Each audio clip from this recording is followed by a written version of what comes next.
decent start, and the rank mid-cap stocks which really matter, which is like Vodafone, GTL, Ratan Power, Reliance Power, all of them are off to a good start. The Sensex and the Nifty is picking it up from where we left. Now this is despite global cues. I mean, the interesting part for Indian market is that you are not really acting or reacting to global cues. There are local factors which are at play, and which I think is getting more and more pronounced and more visible. What is really drawing a lot of price action? I think my attention clearly moves to Aster DM. Numbers were decent and the price action seems to be corroborating that. Piramal Pharma, I think I just mentioned it, 3% higher. Is it having impact on DVs? It is having impact on other CDMO players.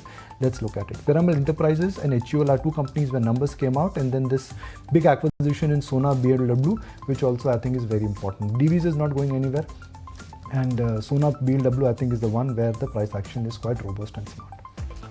Okay, but if you look at the frontline index, it's HUL which is on the back foot. So that urban slowdown is something that has led to a bit of a miss on margins and operational performance. So that stock is down 2.5%.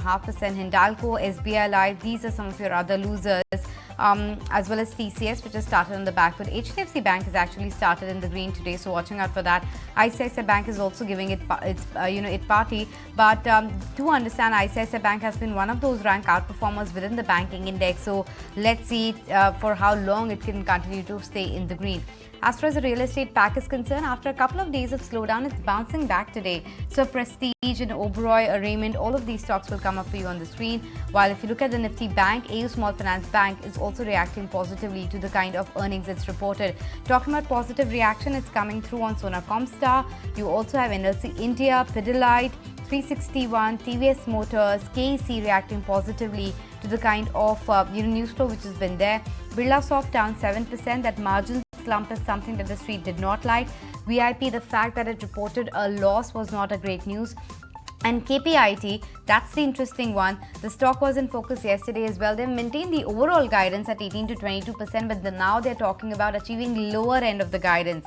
And that is what is worrying the street. So that stock, which has outperformed massively when it comes to the IT vertical, is coming under pressure. And then a couple of these metal names, Cheryl, Nuvoco Vistas from the cement pack, Hindalco Industries, they are down and out today.